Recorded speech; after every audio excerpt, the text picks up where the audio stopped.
आज की इस क्लास में हम हड़प्पा सभ्यता के बारे में डिस्कस करेंगे। यदि आप इस क्लास के अंत तक बने रहेंगे तो इस क्लास के थ्रू आउट आपको क्या क्या सीखने को मिलेगा। इसके थ्रू आउट आप एनसीईआरटी की बुक के पढ़ने के तरीके को सीख सकते हैं। एनसीईआरटी की बुक के भीतर जो चैप्टर्स जो टॉपिक्स दिए गए हैं, किस चैप्टर पे किस टॉपिक्स पे आपको ज़्यादा फोकस करना है, किस पे कम फोकस करना है, यानी आप अपने टाइम को स्मार्ट तरीके से कैसे यूटिलाइज करें, ये अप्रोच भी आपको सीखने को मिलेगा। यूपीएससी और स्टेट पीसीएस एग्जाम में क्वेश्चंस पूछने का जो अप्रोच होता है, जो एंगल होता है, एनसीईआरटी के कॉन्सेप्ट और एनसीईआरटी के फैक्ट्स है, वो मल्टीपल एंगल भी आप सीख पाएंगे। यदि आपको एनसीईआरटी की बुक समझ में नहीं आती तो एनसीईआरटी की बुक भी आपको धीरे धीरे समझ में आने लगेगी।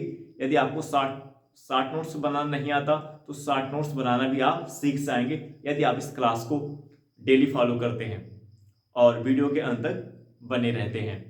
आज का जो टॉपिक्स है हड़प्पा सभ्यता का, वो है व्यापार एवं वाणिज्य। व्यापार एवं वाणिज्य यूपीएससी और स्टेट पीसीएस एग्जाम में क्वेश्चंस बनने का एक इंपॉर्टेंट एंगल है और इस टॉपिक्स पे यूपीएससी और स्टेट पीसीएस एग्जाम में क्वेश्चन पूछे भी गए हैं। इसके थ्रू जो फर्स्ट पार्ट होगा वो मुद्रा होगा। मुद्रा की अगर हम बात करें, मुद्रा यूपीएससी एग्जाम के लिए एक इंपॉर्टेंट कीवर्ड है, मोस्ट इंपॉर्टेंट कीवर्ड है मुद्रा यूपीएससी एग्जाम में क्वेश्चन बनने का। मुद्रा की बात करें तो हड़प्पा सभ्यता के लोग धातु के पैसे का उपयोग नहीं करते थे। हड़प्पा सभ्यता के लोग व्यापार में धातु के पैसे का उपयोग नहीं करते थे। हड़प्पा सभ्यता के लोग धातु के पैसे का उपयोग नहीं करते थे। तो इनका जो लेन देन था वो किस पे आधारित था? वस्तु विनिमय पर। किस पे आधारित था? वस्तु विनिमय पर। अब आप देख रहे हैं, आप पढ़ रहे हैं हिस्ट्री, लेकिन अगर आपको पढ़ने के अप्रोच से ये तो आपका एक बेसिक इकोनॉमिक भी तैयार हो रहा है। ये हड़प्पा सभ्यता के लोग धातु के पैसे का उपयोग नहीं करते थे। इनको धातु के पैसे के उपयोग के बारे में जानकारी नहीं थी।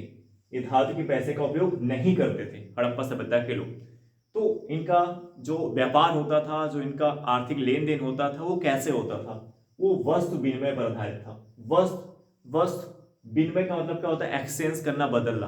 विनिमय का मतलब क्या होता है? एक्सचेंज करना, बदलना, यानी वस्तु के बदलने पर आधारित था। तो इनका जो व्यापार था, इनका जो आर्थिक लेन देन था, वो किस पे आधारित था? वस्तु के बदलने पर। वस्तु विनिमय पर आधारित था, यानी वस्तु के बदलने पर। विनिमय का मतलब क्या होता है? बदलना। अब इसमें अगर हम देखें, फॉर एग्जाम्पल हड़प्पा सभ्यता के लोगों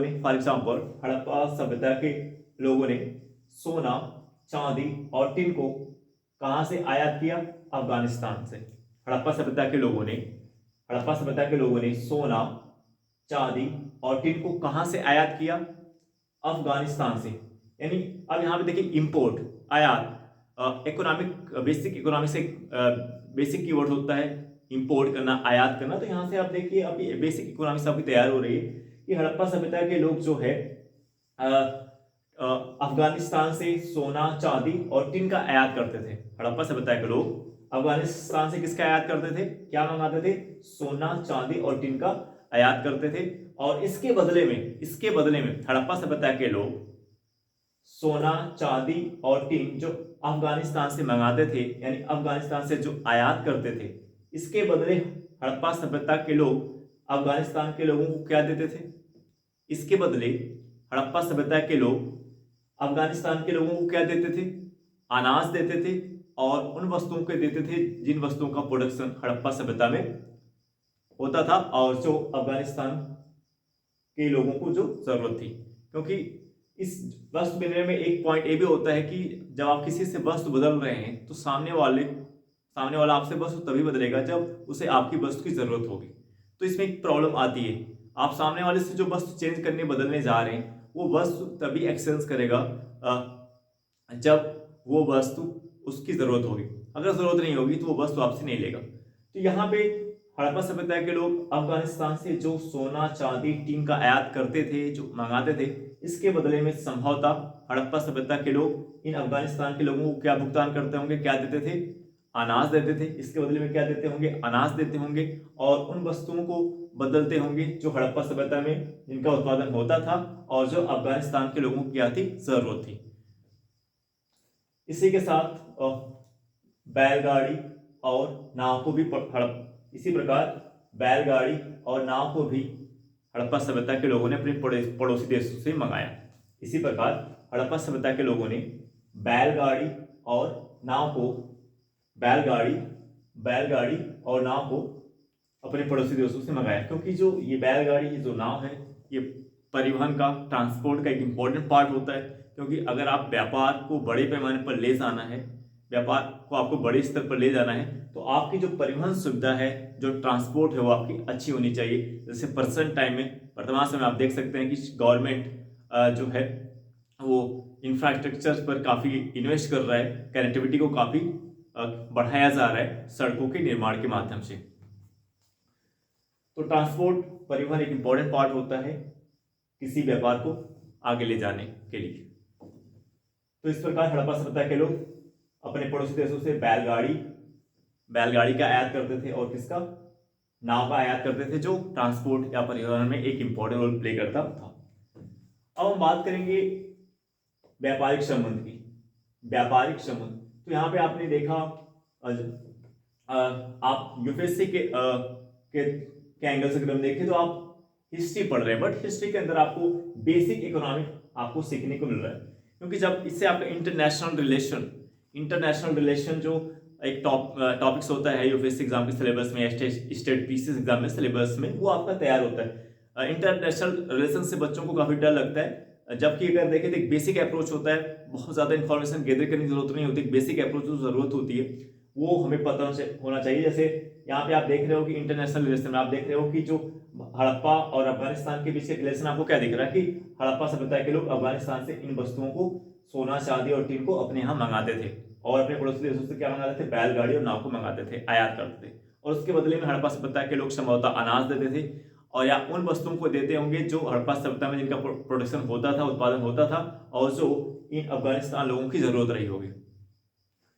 तो इस प्रकार इंटरनेशनल रिलेशन में आप संबंध में देख सकते हैं कि क्या हम बाहर से आयात कर रहे हैं और हम क्या यहाँ से निर्यात कर रहे हैं, यानी क्या हम इंपोर्ट कर रहे हैं यानी आयात कर रहे हैं, क्या अपने यहाँ मंगा रहे हैं, और किन वस्तुओं का हम क्या कर रहे हैं, एक्सपोर्ट कर रहे हैं, निर्यात कर रहे हैं, यानी उसको हम दूसरे देशों में भेज रहे हैं। ये एंगल होता है। अब देखेंगे व्यापारिक संबंध। अब यहाँ पे देखिए जो व्यापारिक संबंध होता है, व्यापारिक संबंध में आप क्या देखेंगे, हड़प्पा सभ्यता का आप उस समय के जो हड़प्पा सभ्यता के जो समकालीन थे, हड़प्पा सभ्यता के समय के जो और देश थे, उनके साथ आप उनके रिलेशन को देखेंगे। जैसे प्रेजेंट टाइम में, आज के समय में आप भारत के रिलेशन को, भारत के संबंध को आप अमेरिका के साथ देख सकते हैं, फ्रांस के साथ देख सकते हैं, जर्मनी के साथ, रूस के साथ, चाइना के साथ, जापान के साथ आप इंडिया के रिलेशन को देख सकते हैं। तो इसमें आप देखेंगे कि देखने का क्या एंगल होगा कि हम किन देशों से किन चीज़ों का ज़्यादा एक्सपोर्ट कर रहे हैं, या हम किन देशों को ज़्यादा इंपोर्ट कर रहे हैं, हमारा उनके साथ कैसा रिलेशन है, किन देशों के साथ हमारा रिलेशन बहुत अच्छा है, किन देशों के साथ हमारा रिलेशन अच्छा नहीं है। तो ये एंगल्स होता है देखने का। तो जैसे प्राइम मिनिस्टर मोदी को आप देख सकते हैं कि भारत देश के दूसरे देशों के साथ व्यापारिक संबंध को मजबूत बनाने के लिए, अच्छा करने के लिए वो दूसरे देशों की यात्राएं करते रहते हैं। जैसे जर्मनी जाना, फ्रांस जाना, अमेरिका जाना, फ्रांस जाना, प्राइम मिनिस्टर मोदी का, प्रधानमंत्री का अमेरिका जाना, फ्रांस जाना, रशिया जाना, इन सब देशों में जाने के पीछे क्या मोटिव है, क्या उद्देश्य है, ताकि भारत का जो रिलेशन है, भारत का जो व्यापारिक संबंध है इन देशों के साथ क्या हो, मजबूत हो। क्योंकि कोई भी देश, कोई भी कंट्री तभी आगे जा सकती है, विकसित देश के रूप में, एक विकसित कंट्री बन सकती है, एक विकसित देश बन सकता है, जब उसके व्यापारिक संबंध इंटरनेशनल लेवल पर, अंतरराष्ट्रीय स्तर पर क्या हो, अच्छे हो। तो अगर आप इस व्यापारिक संबंध को, यानी जिसको हम इंटरनेशनल रिलेशन, अंतरराष्ट्रीय संबंध ही बोलते हैं, अगर हम इस एंगल से देखें तो आपके यूपीएससी के टॉपिक में इंटरनेशनल रिलेशन एक टॉपिक्स होता है। तो यहाँ से आपको बेसिक अप्रोच समझ में आएगा कि इंटरनेशनल रिलेशन क्या है। अगर आपको डर लगता है इंटरनेशनल रिलेशन से, अंतरराष्ट्रीय संबंध को पढ़ते समय कि किस एंगल से पढ़े, तो वो बेसिक अप्रोच यहाँ पे आपको सीखने को मिलेगा। अगर आपका पढ़ने का तरीका क्या है, समझदारी से आप पढ़ रहे हो, यानी अपने कॉन्सेप्ट को क्लियर कर रहे हो, रट करके नहीं पढ़ रहे हो, आप रट्टा मार रहे हो, समझदारी से आप पढ़ोगे तो इंटरनेशनल रिलेशन, अंतर्राष्ट्रीय जो संबंध है जो यूपीएससी एग्जाम के सिलेबस में, वो बहुत ही आपको ईजी लगेगा, बहुत ही आसान लगेगा।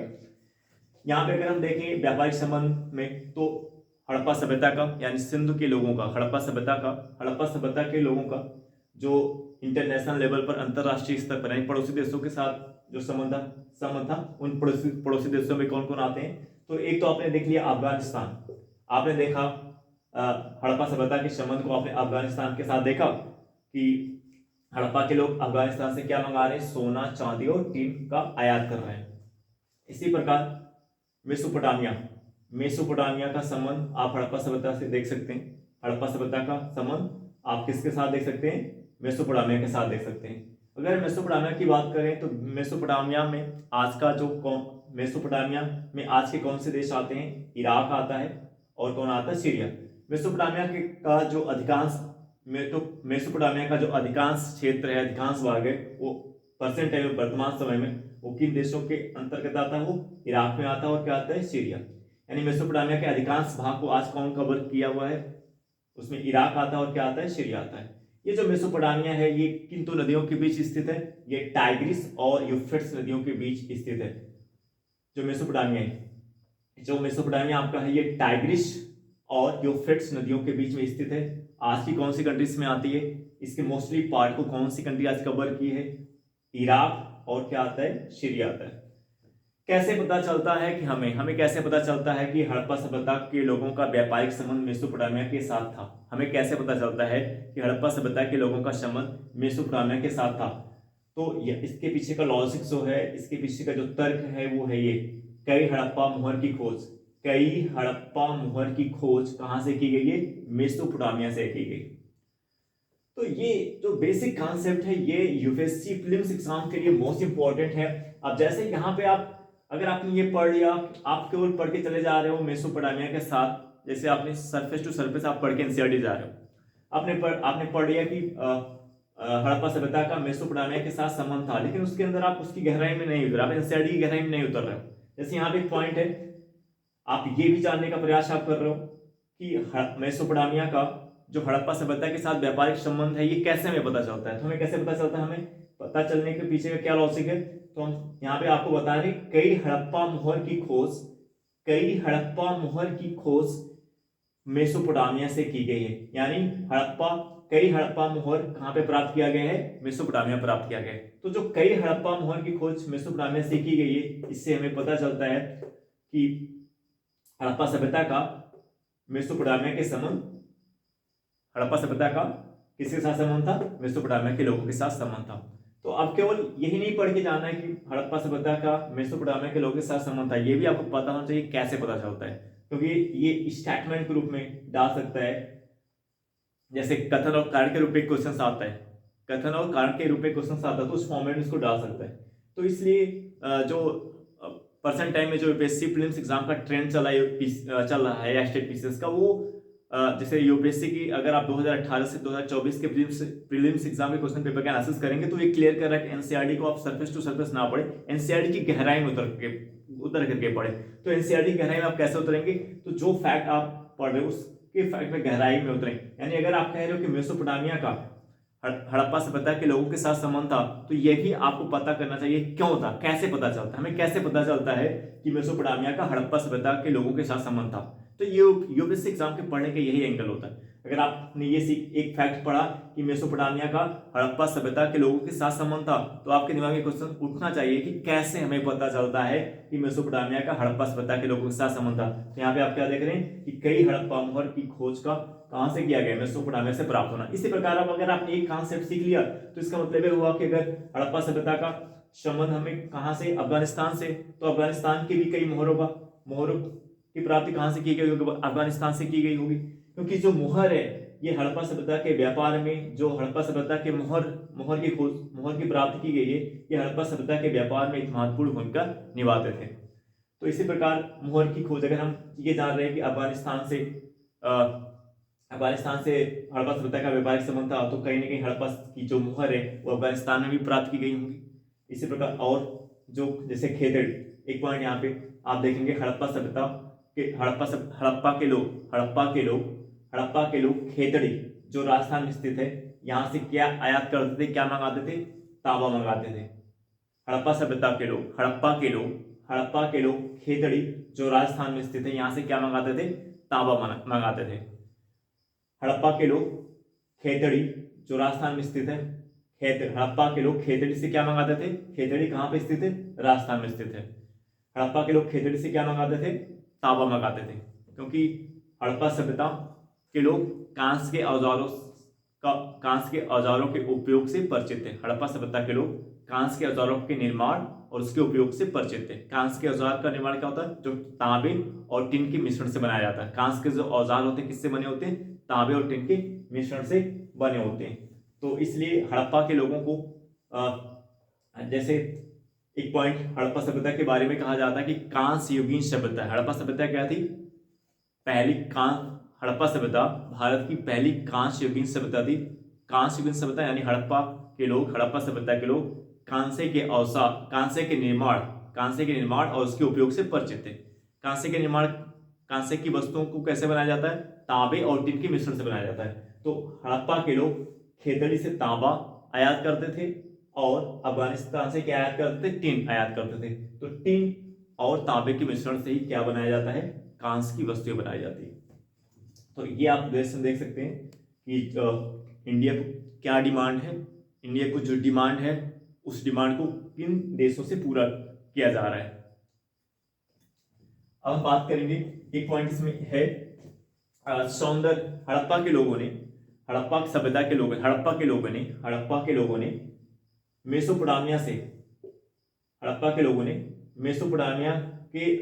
मेसोपोटामिया के शहरों में जो सौंदर्य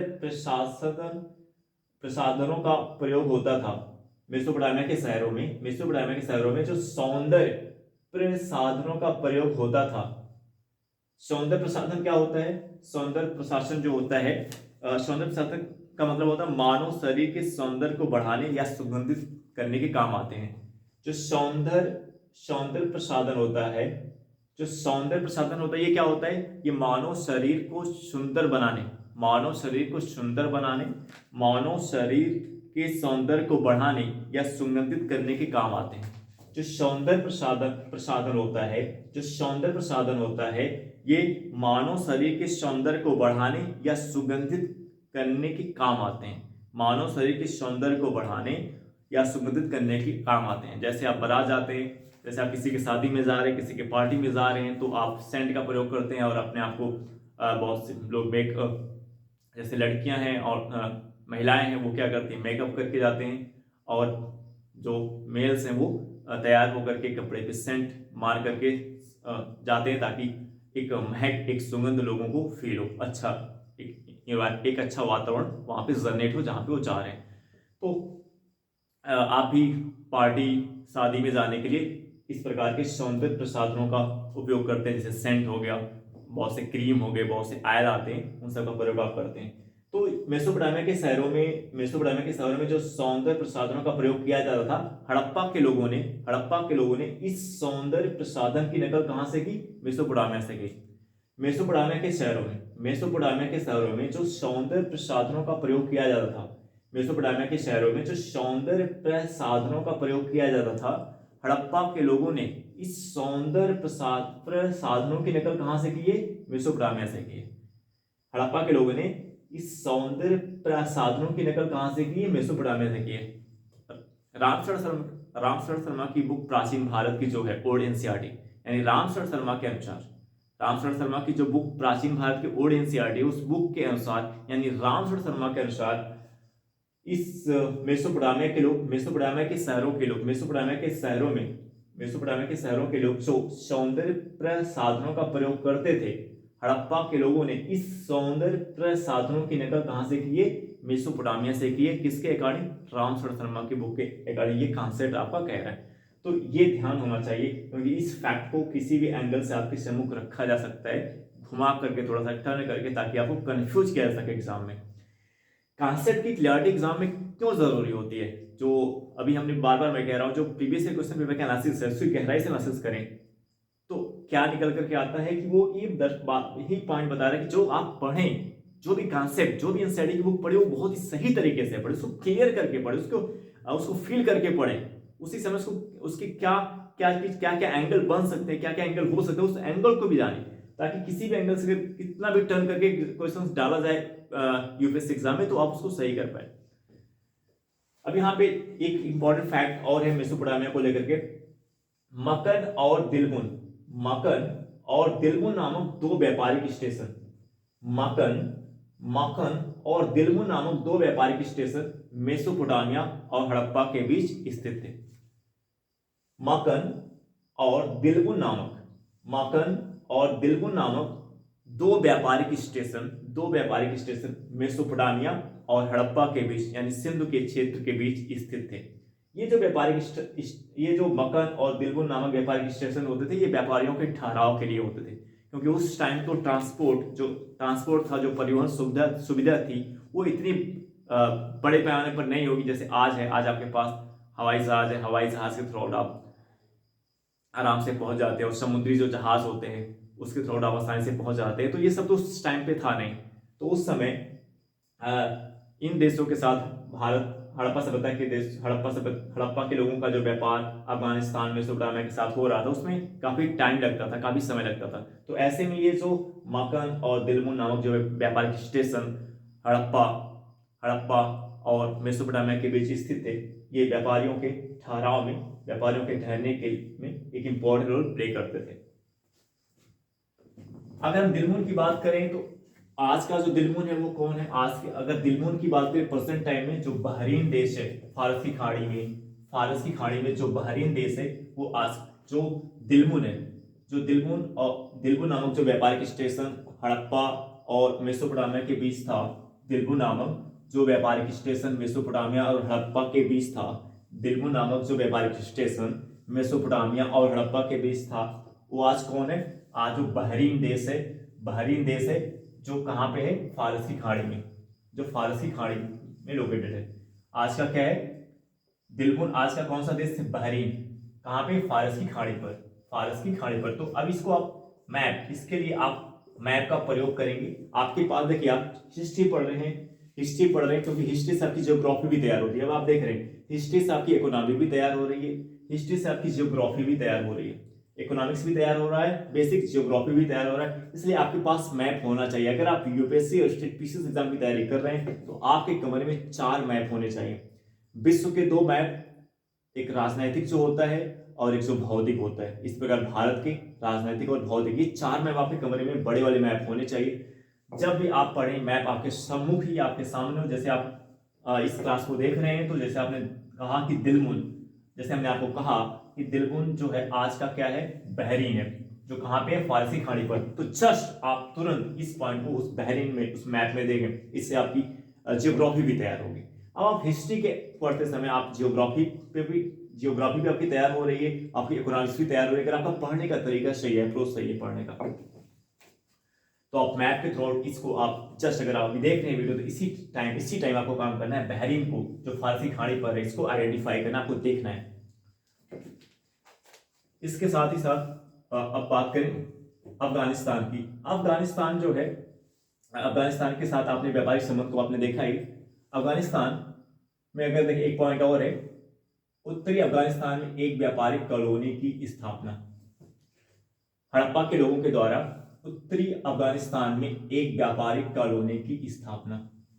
अफगानिस्तान के संबंध को पॉइंट ये भी दर्शा रहा है कि उत्तरी अफगानिस्तान में एक व्यापारिक कॉलोनी की स्थापना। उत्तरी अफगानिस्तान में एक व्यापारिक कॉलोनी की स्थापना। इसके पीछे का उद्देश्य क्या है? उद्देश्य है कि मध्य एशिया के साथ व्यापारिक संबंध को स्थापित करना। इसके पीछे क्या उद्देश्य है? मध्य एशिया के देशों के साथ व्यापारिक संबंध को स्थापित करना। अफगानिस्तान के थ्रू आउट एक पॉइंट और आपको देखने को मिल रहा है कि उत्तरी अफगानिस्तान में एक व्यापारिक कॉलोनी की स्थापना। इसके पीछे का क्या उद्देश्य है? मध्य एशिया के देशों के साथ व्यापारिक संबंध को स्थापित करना। मध्य एशिया जो है, इसमें कौन से क्षेत्र आते हैं? चीन, पूर्व में चीन से लेकर के कैसन सागर के बीच का क्षेत्र, इस मध्य एशिया में कौन सा क्षेत्र आता है? तो पूर्व में पूर्व में चीन से लेकर के कैस्पियन सागर के बीच का, यानी चीन और कैस्पियन सागर के बीच का जो क्षेत्र है ये, और उत्तर में और दक्षिण में अफगानिस्तान और रूस के बीच का क्षेत्र, वो किस में आता है? मध्य एशिया में आता है। मध्य एशिया में कौन से क्षेत्र आते हैं? कैस्पियन सागर और चीन के बीच का क्षेत्र, कैस्पियन सागर और चीन के बीच का क्षेत्र, रूस और अफगानिस्तान के बीच का क्षेत्र मध्य एशिया में आता है। अब यहाँ पे आप देखिए, यहाँ पे भी आपकी ज्योग्राफी तैयार हो रही है। इसी टाइम अगर आप क्लास देख रहे हो तो इसी टाइम आपको काम करना है, आपको अपनी मैप में आइडेंटिफाई करना है कि कैस्पियन सागर कहाँ पे है और चीन कहाँ पे है, रूस कहाँ पे और अफगानिस्तान कहाँ पे है। और आपको देखना है कि कैस्पियन सागर और चीन के बीच कौन कौन से देश आ रहे हैं, रूस और अफगानिस्तान के बीच कौन कौन से कंट्रीज आ रहे हैं। यानी इसमें ये जो कहा जा रहा है कि मध्य एशिया में चीन और कैस्पियन सागर के बीच का क्षेत्र आता है, रूस और अफगानिस्तान के बीच का क्षेत्र आता है, जिसमें आपको देखना, आइडेंटिफाई करना कि कौन कौन से देश मध्य एशिया में आ रहे हैं। ये आपका होम वर्क है, इससे आपकी ज्योग्राफी भी मजबूत हो रही है। अब हम बात करेंगे लापिस लाजुली। जो लापिस लाजुली है, रामशरण शर्मा की बुक के अनुसार, रामशरण शर्मा की बुक के अनुसार हड़प्पा के लोगों ने लापिस लाजुली के क्षेत्र के दूर दूर क्षेत्र तक व्यापार किया। रामशरण शर्मा की बुक के अनुसार, रामशरण शर्मा के अनुसार हड़प्पा के लोगों ने लापिस लाजुली क्षेत्र में दूर दूर तक व्यापार किया। तो अब हम जानेंगे क्या होता है। तो लापिस लाजुली का जो क्षेत्र वो अफगानिस्तान के में आता है। ये जो लापिस लाजुली का क्षेत्र है वो किस देश में आता है? अफगानिस्तान में आता है। इस प्रकार आप देख रहे हैं कि हड़प्पा सभ्यता का आपको अफगानिस्तान के साथ संबंध बार बार देखने को मिल रहा है। तो हमने आपसे कहा कि यानी रामशरण शर्मा की बुक के अनुसार हड़प्पा के लोग लापिस लाजुली क्षेत्र में, लापिस लाजुली के क्षेत्र तक व्यापार करते थे। हड़प्पा के लोग लापिस लाजुली के क्षेत्र तक व्यापार करते थे। तो ये जो लापिस लाजुली का जो क्षेत्र, ये किस क्षेत्र में आता है? अफगानिस्तान। लापिस लाजुली का क्षेत्र किस देश में आता है? अफगानिस्तान में आता है। यानी अफगानिस्तान के साथ भारत के व्यापारिक संबंध को फिर से आपको देखने को मिल रहा है। लापिस लाजुली क्या होता है? कीमती पत्थर होता है। लापिस लाजुली क्या होता है? कीमती पत्थर होता है। इसमें कांच जैसी चमक होती है। अर्ध पारदर्शी से क्या होता है? पारदर्शी होता है। क्या इसके बारे में क्या मानता है? इसके बारे में मानता है ये है कि ये आपको नकारात्मक ऊर्जा से बचाता है। इसके पीछे क्या मानता है? इसके पीछे क्या मानता है कि जो ये लापिस लाजुली होता है ये आपको नकारात्मक ऊर्जा से बचाता है। और आज भी आप लोगों को अंगूठी, आप हाथ में अंगूठी पहने हुए देखते होंगे जिसमें एक पत्थर, चमकीला सा पत्थर लगा होता है, कांच जैसी चमक होती है। आज भी आप कभी कभी सड़कों पे बेचते हुए दिखते होंगे इस टाइप के कीमती पत्थर जो होते हैं, कांच जैसे उसमें चमक होती है, देखने को मिलते हैं। तो ये इसका मोटिव क्या था? मतलब ये जो लापिस लाजुली, इससे क्या मान्यता थी इसके बारे में कि आपको नकारात्मक ऊर्जा से बचाता है और शांति स्थापित करता है, शांति का माहौल बनाता है। नकारात्मक ऊर्जा से बचाता है और शांति का क्या है? माहौल स्थापित करता है। ये जो है लापिस लाजुली की बनी वस्तुओं ने शासक वर्ग की सामाजिक प्रतिष्ठा में योगदान दिया। लापिस लाजुली की बनी वस्तुओं ने शासक वर्ग की सामाजिक प्रतिष्ठा में योगदान दिया। यानी इसने शासक वर्ग की सामाजिक प्रतिष्ठा को बढ़ाया, क्योंकि ये कीमती पत्थर था। तो इसे हड़प्पा सभ्यता के समाज के भीतर वही लोग इसका प्रयोग कर पाते होंगे जो समृद्ध होते थे। समृद्ध जैसे शासक वर्ग हो गए, समृद्ध व्यापारी वर्ग, वो लोग इस कीमती पत्थर का प्रयोग करते रहे होंगे, क्योंकि ये क्या होता है? लापिस लाजुली कीमती पत्थर। तो इसको कौन उपयोग कर पाएगा, कौन यूटिलाइज कर पाएगा? जो समाज का समृद्ध वर्ग होगा, जैसे शासक वर्ग और कौन सा वर्ग? समृद्ध व्यापारी वर्ग। जैसे आज भी लोग अपनी प्रतिष्ठा को दिखाने के लिए, अपने आप की प्रतिष्ठा को साबित करने के लिए महंगी कारों में, करोड़ों की कारों में वो चाहते हैं, ताकि वो अपने आप को दिखा सकें कि उनकी सामाजिक क्या हैसियत है, उनकी क्या प्रतिष्ठा है। तो इस तरीके से लोग महंगे कपड़े, सोने, कभी आप देखेंगे सोने की जो लोग चैन पहनते हैं, तो चैन को दिखाने के लिए वो बाहर निकाल देते हैं कि ताकि देखे कि वो सोने की चैन पहन के डाल रहे, इतनी मोटी सोने की चैन है। तो अपने आप को दिखाने के लिए, मतलब अपनी, ताकि उनकी समाज के स्तर उनकी प्रतिष्ठा बढ़े। लोग महंगी करोड़ों रुपए की कार खरीद रहा है, 50 लाख की, 1 करोड़ की, 2 करोड़ की, किस लिए किस लिए? ताकि वो दिखाएं कि उनकी सामाजिक हैसियत क्या, उनकी सामाजिक प्रतिष्ठा क्या है, अपने अपने आप को दिखाना, अपनी प्रतिष्ठा को लोगों के सम्मुख रखना, मैं क्या हूँ। तो ये जो लापिस लाजुली थी, ये क्या थी? लापिस लाजुली की बनी वस्तुओं ने शासक वर्ग की सामाजिक प्रतिष्ठा में योगदान दिया। तो आप महंगी कार यूज कर रहे हो, महंगे कपड़े पहन रहे हो, सोना चांदी सोने की सीकर पहन के दिखा रहे हो मोटी मोटी, तो इससे आप क्या है कि आपको जो देखेंगे ऐसी ये बहुत बड़ा आदमी है, तो आपको आप कि ये जो सामाजिक प्रतिष्ठा उससे क्या होती है, बढ़ती है। तो इसी प्रकार लापिस लाजुली की बनी वस्तुओं ने शासक वर्ग की सामाजिक प्रतिष्ठा में योगदान दिया। अब परिवहन की बात करें तो परिवहन के बारे में अगर हम देखें तो परिवहन की अगर हम बात करें तो परिवहन में आपने देखा कि बैलगाड़ी और नाव, हड़प्पा सभ्यता के लोग पड़ोसी देशों से बैलगाड़ी और नाव का आयात करते थे।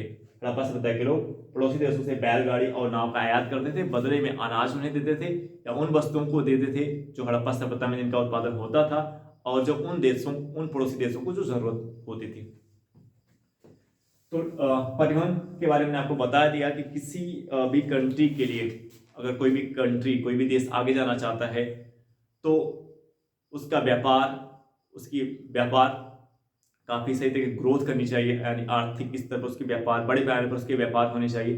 तो जब व्यापार बड़े पैमाने पर तभी होगा, सब कनेक्टिविटी क्या होगी, बेहतर होगी। कनेक्टिविटी, कम्युनिकेशन ही क्या होगा, बेहतर होगा, तभी व्यापार क्या होगा, बड़े पैमाने पर होगा। तो व्यापार को बड़े पैमाने पर ले जाने के लिए कनेक्टिविटी भी एक इंपॉर्टेंट रोल प्ले करता है। तो इसमें जो परिवहन है, जो ट्रांसपोर्ट है, वो एक इंपॉर्टेंट रोल प्ले करता है। तो परिवहन की बात करें, इसमें देखें तो ठोस पहियों वाली गाड़ियां उपयोग में थी। ध्यान दीजिएगा, रामशरण शर्मा की बुक के अनुसार, ओल्ड एनसीईआरटी रामशरण शर्मा की बुक के अनुसार ठोस पहियों वाली गाड़ियां उपयोग में थी। ठोस पहियों वाली, ध्यान दीजिएगा, ठोस पहियों वाली गाड़ियां उपयोग में थी। बिना स्पोक वाले पहिए के आधुनिक एक्के के स्वरूप का इस्तेमाल।